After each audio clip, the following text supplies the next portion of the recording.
So hello guys, welcome back to the channel. എന്റെ മുടി കണ്ടിട്ടാണോ ചിരിക്കുന്നത്? അതൊന്നുമില്ല, ഞാൻ ബാർബർ പ്ലക്ക് ചെയ്താ. വിട്ടേര്, അത് മറന്നേര്.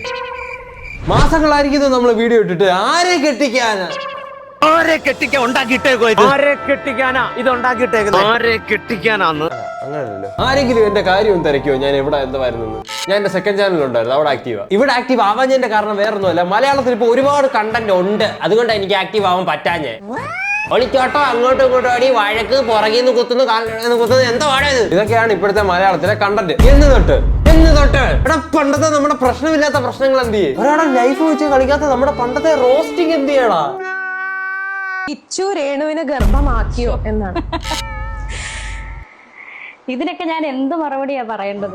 അയ്യോ കഷ്ടം. ഇതിനൊന്നും മറുപടി അല്ല പറയണ്ടേ, എനിക്കിന്ന് ചാടി ഒരു തുപ്പാ കൊടുക്കേണ്ടത്.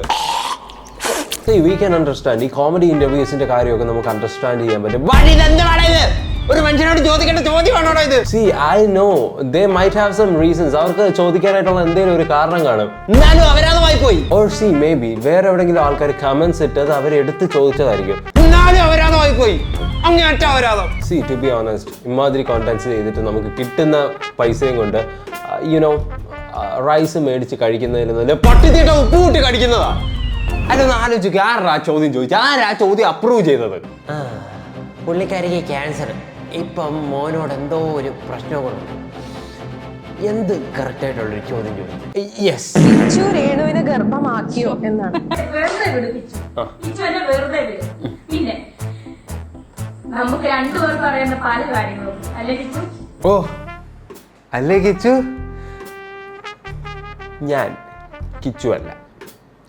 ആ വീഡിയോ കാണുന്നവര് 99% പേരും എന്തല്ല, കിച്ചു അല്ല.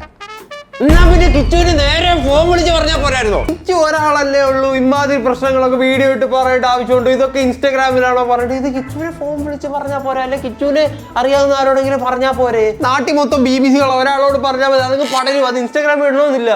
why literally what's the point of sharing this in social media, right? കുറച്ച് സ്റ്റാൻഡേർഡ് പാലിക്കൂ. അപരാധങ്ങൾ മാത്രം, വേറെന്തോ പറയാനാ വായിന്ന് വരുന്നത്. ഇതിന്റെ എല്ലാത്തിനും മോട്ടിവേഷൻ ആരാ? ഇത് കണ്ടിട്ട് റിയാക്ട് ചെയ്യാൻ കുറെ പേര് ഇരിപ്പുണ്ട്. ഞാനും ഇത് കണ്ടിട്ട് റിയാക്ട് ചെയ്യാറുണ്ടോ? അറ്റ്ലീസ്റ്റ് ഞാൻ ഇതിന്റെ നടുക്ക് കടന്ന് അങ്ങോട്ട് മെഴുകുന്നില്ലല്ലോ. ഫ്യൂച്ചർ വരെ ബാധിക്കുന്ന കാര്യങ്ങളും അതല്ലേലും ബാധിക്കും. അത് ഇത് പറഞ്ഞില്ലെങ്കിൽ ഫ്യൂച്ചർ ബാധിക്കും ഇങ്ങനെ ഒരു വീഡിയോ കണ്ട. പിന്നെ പറഞ്ഞാലും വലിയ കാര്യമൊന്നുമില്ല, 2 ദിവസം കൂടെ കഴിഞ്ഞാൽ അടുത്ത ഇതേ വലിയ വൃത്തികേടുമായിട്ട് കൊല കുത്തിയതുകൊണ്ട് ഇത്രയുള്ള വൃത്തികേടുമായിട്ട് അടുത്തവൻ വരും. എന്നെ സംബന്ധിച്ച് വഴക്കിടാനും വല്ലവരുടെ ജീവിതത്തിനകത്ത് വിരലിട്ട് ഇളക്കാനുമായിട്ട് മാത്രം ഇവർക്കൊരു ആപ്പ് സെപ്പറേറ്റ് കൊടുക്കണം. അല്ലാതെ ഈ ഇൻസ്റ്റാഗ്രാമിൽ യൂട്യൂബിൽ മാത്രം കിടന്ന് ഇങ്ങനെ മെഴുകി കഴിഞ്ഞാൽ അങ്ങനെ ഇതിൻ്റെ അകത്ത് വേറെ കണ്ടന്റ് വരണ്ടേ? ആരാ? എന്ത് പറ്റി? What happened?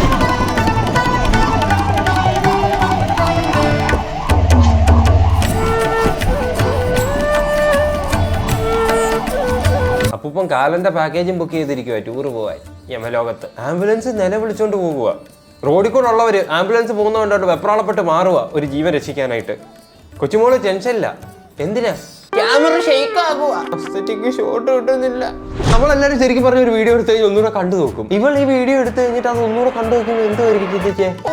എന്റെ റീല് പോലീസ് അതിനെ പോസ്റ്റ് ചെയ്തേ. ചിലപ്പോൾ പറയാൻ പറ്റുന്നില്ല, ജെൻസി പിള്ളേരൊക്കെ ആണല്ലോ ഇപ്പോഴത്തെ പുതിയ ജനറേഷൻ. അവർ ഓരോ സാധനങ്ങൾ എക്സ്പീരിയൻസ് ചെയ്യുന്നതേ ഉള്ളൂ. Maybe what if it's your first time in an ആംബുലൻസിനകത്ത് ഫസ്റ്റ് ടൈം ആണെങ്കിൽ സേവ് ദ ഡേറ്റ് എടുത്തതായിരിക്കും. താങ്കൾ ബാത്റൂമിൽ പോകുമ്പോൾ ഫോൺ യൂസ് ചെയ്യുന്ന ആളാണോ? അപ്പൊ ഫോൺ യൂസ് ചെയ്യുന്നുണ്ട്. ഞാനും പ്രതിയാ. ബാത്റൂമിൽ പോലും ഫോൺ യൂസ് ചെയ്യുന്നുണ്ട് ഒരു പുരുഷൻ. ഞാനും ആ കേസിൽ പ്രതിയാ. അതിനിപ്പോ പ്രശ്നം എന്തുവാ? ഞാൻ കാശ് കൊടുത്ത് മേടിച്ച എന്റെ ഫോണും കൊണ്ട് ഞാൻ ബാത്റൂമിൽ കയറി, ഞാൻ ഒന്നും പറയുന്നില്ല, പലയിടത്തും കയറും. അതിനിപ്പോ എന്താ? ഫോൺ യൂസ് ചെയ്യുന്നുണ്ട് ഒരു പുരുഷൻ. അതൊരു പുരുഷനാ? നമുക്ക് കേൾക്കാം, എന്താണ് ഒരു പുരുഷൻ ബാത്റൂമിൽ ഫോണുമായിട്ട് കയറിയുള്ള പ്രശ്നം? എന്താണ് ഒരു പുരുഷൻ ഫോണുമായിട്ട് ബാത്റൂമിൽ കയറിയുള്ള പ്രശ്നം? എന്തുവാ? ബാത്റൂമിൽ പോലും ഫോൺ യൂസ് ചെയ്യുന്നുണ്ട്. സ്പീക്കർ അടിച്ചു പോകുവോ? ഡിസ്പ്ലേ അടിച്ചു പോകുവോ? ഫോണിന്റെ കിഴുത്ത വലുതാകുവോ? മൊബൈൽ ഉപയോഗിക്കുന്ന പല ആപ്പുകളും വഴി വീഡിയോ കോൾ ചെയ്ത് വേറെ പെണ്ണുങ്ങളെ കണ്ട് കോൺസെൻട്രേഷൻ ചെയ്യാണ്. എന്താ ശരി, അഥവാ അങ്ങനെ ബാത്റൂമിൽ ഇരിക്കുമ്പോഴാണ് ഈ റീല് കാണുന്നതെങ്കിൽ വന്നതൊക്കെ തിരിച്ചു കയറി പോകും. ഇങ്ങനെയുള്ളവരുള്ള ഭൂമിയിലേക്ക് എനിക്ക് വരണ്ട. മാഡം, ഈ ഒരു റിസർച്ച് താങ്കൾ സമർപ്പിച്ചപ്പം ഏത് ശൃംഖലയിലാണ് താങ്കൾ കയറി പഠിച്ചത്? എല്ലാ ആമ്പിള്ളേരും അങ്ങനെയാന്ന് പറയാൻ എല്ലാ ആമ്പിള്ളേരുടെ കക്കൂസ് ചെന്ന് ഒളിഞ്ഞു നോക്കുമായിരുന്നു. പറയുന്ന കോൺഫിഡൻസ് ഒക്കെ കണ്ടാത്തുന്നു എല്ലാ ആമ്പിള്ളേരുടെ കക്കൂസിന്റെ കഥവിൽ ചെന്ന് തൊട്ടിട്ട് താങ്കൾ എന്തൊക്കെയാണ് ഇന്ന് ചെയ്യുന്നത്, താങ്കൾ എത്ര നേരമായി ഇതിനകത്തിരിക്കുന്നു, താങ്കളുടെ കൈ ഫോൺ ഉണ്ടോ, താങ്കൾ ഇന്ന് വഴക്കുവാടി ബേളൊക്കെ എല്ലാവർക്കും ഇഷ്ടം. നാട്ടിലെ ഏറ്റവും വലിയ വിഷയം എന്തായിരുന്നു? ആരാണ്ടര പെണ്ണുമ്പിള്ള ഒളിച്ചോടി പോയത്. ചിലവർക്ക് ന്യൂസ് അറിഞ്ഞിട്ട് 5 മിനിറ്റ് ആവുന്നതിന് മുമ്പ് 5 തമ്മിലും 5 വീഡിയോ റെഡി. ഒരു തന്നെ ലൈഫിലൊരു മോശം അനുഭവം വന്നു, അതങ്ങോട്ട് ആഘോഷിക്കുക. ഞാൻ സീരിയസ് ആയിട്ടൊരു കാര്യം പറയട്ടെ, എല്ലാവരുടെയും ജീവിതത്തിൽ ഓരോരോ പ്രശ്നങ്ങളുണ്ടാവും. എല്ലാവരുടെയും ജീവിതത്തിൽ ഓരോ പ്രശ്നങ്ങളുണ്ടാകും. അപ്പൊ മറ്റുള്ളവന്റെ ലൈഫിൽ ഒരു പ്രശ്നം ഉണ്ടാകുന്നവരെ അത് ആഘോഷിക്കാൻ നിന്നാൽ മനസ്സിലാക്കിക്കോ, ഒരു ദിവസം നമ്മുടെ ജീവിതത്തിൽ പ്രശ്നങ്ങൾ ഉണ്ടാകും. അത് കണ്ട് മറ്റുള്ളവരും ആഘോഷിക്കും. കണ്ടന്റ് ക്രിയേറ്റേഴ്സും മനുഷ്യർ അവരുടെ ജീവിതത്തിൽ ഇതുപോലെ ഓരോ പ്രശ്നങ്ങൾ ഉണ്ടാകും. അത് ഇത്രയൊക്കെ കൂടെ ആഘോഷിക്കേണ്ട കാര്യമുണ്ട്? അതൊരു ന്യൂസ് ആവേണ്ട തന്നെ കാര്യമുണ്ടോ? ഇത് അറിഞ്ഞ പാടെ ഓരോമാർ 8 വീഡിയോ എടുത്താൽ കിട്ടും. ഞാനുണ്ടോടെ വല്ലവന്റെ ജീവിതത്തിൽ ചെന്ന് കണ്ടന്റ് മുഞ്ചാനായിട്ട്. ആൾക്കും വെറുപ്പ് തോന്നാൻ പാടില്ല. ഓണം കടന്നു വരികയാണല്ലോ, ആഘോഷങ്ങൾ കടന്നു വരികയാണല്ലോ. ഈ സമയത്തിന്റെ പ്രിയപ്പെട്ടവരെ, മുസ്ലിമീങ്ങളാകുന്ന ചെറുപ്പക്കാരോട് പറയുകയാ, നമ്മുടെ സ്കൂളുകളില്, നമ്മുടെ കോളേജുകളില്, നമ്മുടെ നാടുകളില് ആഘോഷം നടക്കുമ്പോ അതിന് പങ്കിടാൻ പാടില്ല. ആരൊക്കെ എടുത്താലും ഞാൻ പറയാം, ഉസ്താദ് പറയുന്നത് ചിലപ്പോൾ ശരി കാണും. കാര്യം എന്താ വെച്ചാൽ Onam is a very sad festival bro. മാവേലിയെ ചവിട്ടി മണ്ണടി താത്ത് നമ്മളെന്ത് ആഘോഷിക്കും? എന്തോ പരിപാടിയാണ് കാണിക്കുന്നത്. എന്തൊക്കെ പ്രശ്നം ഉണ്ടെങ്കിലും ജീവിതം ഒന്നല്ലേ ഉള്ളൂ. നമ്മളത് ആർക്കും ദോഷം ചെയ്യുന്നില്ലെങ്കിൽ നമ്മളത് ആഘോഷിക്കണ്ടേ?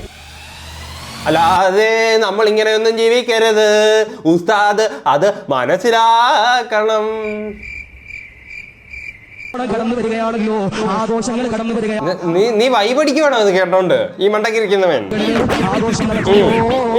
അമ്മോ, ഈ പെങ്കൊച്ച് ഇത് കേട്ടപ്പോ ഉസ്താദിനെ കളിയാക്കി. ഉസ്താദിനോട് ചോദിച്ചു ഇത് എന്തിനാ ചെയ്യുന്നതെന്ന്. ഉസ്താദ് ചോദിച്ച അതേ രീതിയിൽ തന്നെ. പുള്ളിക്കാരന് അത് ഇഷ്ടപ്പെട്ടില്ല. അല്ല, ഞാനൊരു കാര്യം ചോദിക്കട്ടെ, ഉസ്താദ് അവിടെ നിന്റെ പേര് എടുത്ത് പറഞ്ഞിട്ടുണ്ടോ നീ ഓണത്തിന് പോകരുത് നിർബന്ധമായിട്ട്? ഇല്ലല്ലേ, പിന്നെന്താ നിനക്ക് ഇത്രയൊക്കെ പ്രശ്നങ്ങള്? ഇവനോടൊന്നും ഒന്നും പറയാൻ പറ്റത്തില്ല. ടീച്ചറിനോട് ഒന്ന് കംപ്ലൈന്റ് ചെയ്യും. മച്ചാനെ, ആഘോഷിക്കേണ്ടവരാഘോഷിക്കണം, ആഘോഷിക്കേണ്ടാത്തവരാഘോഷിക്കണ്ട. ഇനി ആഘോഷിക്കണമെന്ന് താല്പര്യമുള്ളവർ ഇത് കേട്ടോണ്ട് ആഘോഷിക്കാതിരിക്കണ്ട, ഗിൽറ്റ് തോന്നിയിട്ട്. അങ്ങനെയൊന്നും ജീവിച്ചിരുന്നിട്ട് കാര്യമില്ല. നമ്മൾ ലൈഫാണ്, നമ്മൾ ആഘോഷിക്കണം. അതാണ് അതിന്റെ അർത്ഥം. അല്ല നിനക്ക് ചത്ത് കിടക്കുമല്ലോ, നട്ടല് പൊട്ടിയെന്നല്ലേ പറഞ്ഞു. അപ്പൊ സംസാരിക്കും. നട്ടല് പൊട്ടിയ ആളാ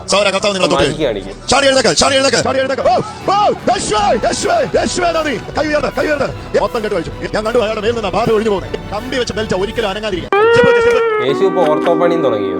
ഇത് ഞാൻ നേരത്തെ കണ്ട വീഡിയോ ആയിരുന്നു. ഈയിടെ എന്റെ കൈയുടെ കുഴയൊന്നും തെറ്റിയായിരുന്നു. ഞാൻ കണ്ട ഹോസ്പിറ്റലിലൊക്കെ ഇവിടെ വിളിച്ചു, എല്ലായിടത്തും ഓർത്തോ ഇല്ല. ഈ വീഡിയോ ഞാൻ നേരത്തെ ഉണ്ടായിരുന്നു. ഈ പുള്ളി ഒന്ന് വിളിച്ചാൽ മതിയായിരുന്നില്ല. പുള്ളി യേശുവിനെ കണക്ട് ചെയ്ത് തന്നെ എന്റെ കൈ കുഴ നേരെയാക്കി തന്നേനെ. ഓ, ആര്യലൊക്കെ ഒട്ടിക്കുന്ന ആളല്ലേ. ഓ, ഞാളെയാണ് പ്രാർത്ഥിച്ച് റെഡിയാക്കി.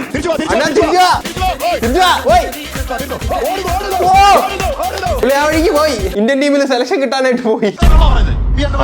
ഈ വർഷം ഇറങ്ങിയതിൽ ഏറ്റവും നല്ല സിനിമ ഇതാണെന്നാണ് ഞാൻ കേട്ടത്. അഖിൽമാരെ എല്ലാരും കൂടെ വെച്ച് പൊതിഞ്ഞു.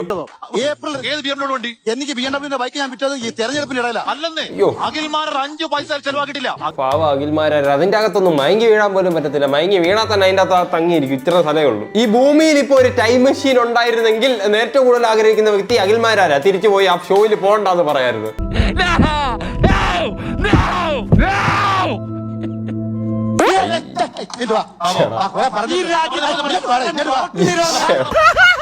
നാട്ടില് ഫിഫയൊക്കെ സ്ക്രീൻ ചെയ്യുന്നതിന് വരെ ഈ ഷോ സ്ക്രീൻ ചെയ്യേണ്ടി വരും. വലിച്ചു കീറി കാലേ വാരി പിടിക്കുന്നൊക്കെ പറയും. നമ്മളിങ്ങനെ കണ്ടോണ്ട് ചിരിച്ചോണ്ടിരിക്കും. പക്ഷെ അഖിൽമാരുണ്ടല്ലോ, നാണം കെട്ടിട്ടാണ്. എന്താ റേഞ്ച് റോവർ കിട്ടിയില്ലേ? എല്ലാവരോടും ഫൈറ്റ് ചെയ്യും.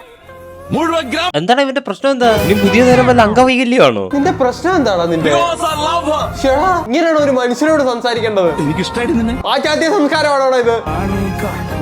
ആണോടാ ഇത്? ഒന്നിനു പകരം 10 ഇവന്റെ എല്ലാ വീഡിയോ ഇങ്ങനെ പ്രൊമോഷനിലാണ്. പയ്യെ കാണിക്കും, സ്പീഡിൽ പറഞ്ഞ സ്പീഡിൽ കാണിക്കും. ഇവന്റെ പ്രശ്നം എന്താണ്? ഏത് സിനിമയിലാണോ നീ ഇത് കണ്ടത്? നീ ഇത് എവിടെ നിന്ന് കിട്ടിയ ഐഡിയ ആണോ ഇത്? അവന്റെ മൊത്തം റീലും ഇത് തന്നെ പരിപാടി. മതിയടാ, മതി. 20 സെക്കൻഡിൽ 60 പഞ്ച് അടിക്കാൻ சொல்றாரு. ഇപ്പഴാ എന്റെ സംശയം മാറി കിട്ടി. അപ്പൊ ഇത് നിന്റെ രോഗമല്ലായിരുന്നു, നിന്റെ കിഴയായിരുന്നു അല്ലയോ? ഇത് എന്റെ പേര് കൊണ. ജസ്റ്റ് ഇമാജിൻ, ഇത് ശരിക്കും എന്റെ രോഗമായിരുന്നെങ്കിൽ ഇവൻ എങ്ങനെ ചെന്ന് വികലാംഗ പെൻഷൻ അപേക്ഷിക്കും? കാരണം എനിക്ക് ഇച്ചിരി വികലാംഗ പെൻഷൻ വേണം. എനിക്കൊരു രോഗമുണ്ട്.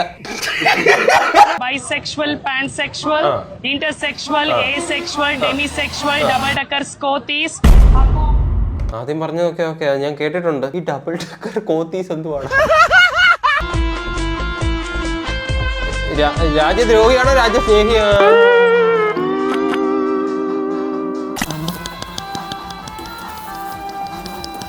ഇതൊക്കെ യൂട്യൂബ് ഷോർട്സിലോട്ട് ഇടണം. ഷോർട്സിലുള്ള ആൾക്കാർ ഇതൊക്കെ ഭയങ്കരമായിട്ട് അങ്ങോട്ട് ഉൾക്കൊണ്ട് രാജ്യസ്നേഹമൊക്കെ ഭയങ്കരമായിട്ട് അങ്ങോട്ട് കയറും. പക്ഷേ ഈ സാധനം ഇൻസ്റ്റാഗ്രാമിൽ ഇട്ടാണ്ടല്ലോ, അതിന്റെ കമന്റ് ഞാൻ ഓപ്പൺ ചെയ്തില്ല. ആ കമന്റ് ബോക്സിന്റെ ഐക്കൺ കാണുമ്പോൾ തന്നെ അറിയാം എനിക്ക് അതിന്റെ അകത്ത് പൈശാചിക ശക്തികളാണ്. അടുത്തതായിട്ട് നമുക്കൊരു ഓൾ ഇൻ വൺ ആക്ടറിനെ തന്നെ കാണാം. ഓ, കണ്ടിട്ട് എനിക്ക് തന്നെ നാണം വരുന്നു.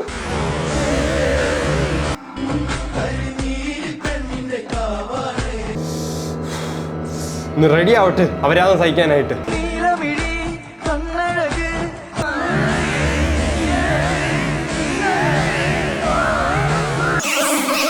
ഇതിന്റെ കമന്റിൽ ഒരുപാട് പേര് ഇങ്ങനെ പറയുന്നുണ്ട് പുള്ളിക്ക് 2026 ബസ് കിട്ടിയിട്ടില്ല എന്ന്.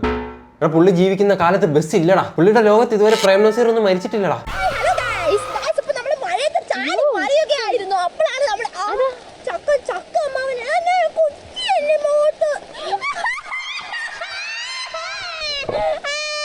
നമ്മളിപ്പോ എന്താ പറയുന്നത്, നേരത്തെ ഒക്കെ ഈ ആപ്പിനകത്ത് 10 പേര് എടുത്ത ഒരാളായിരുന്നു ഇങ്ങനെ. ഇപ്പൊ 10 പേരും ഇങ്ങനെ തന്നെ. അപ്പൊ നമ്മുടെ ഇന്നത്തെ വീഡിയോ ഇത്രയേ ഉള്ളൂ. നമുക്ക് അടുത്തൊരു ഓണത്തിന് കാണാം. അതിന് മുന്നേ പറയാൻ നോക്കാം. അതൊരു ഈ വീഡിയോ കണ്ടോ. ടാറ്റാ.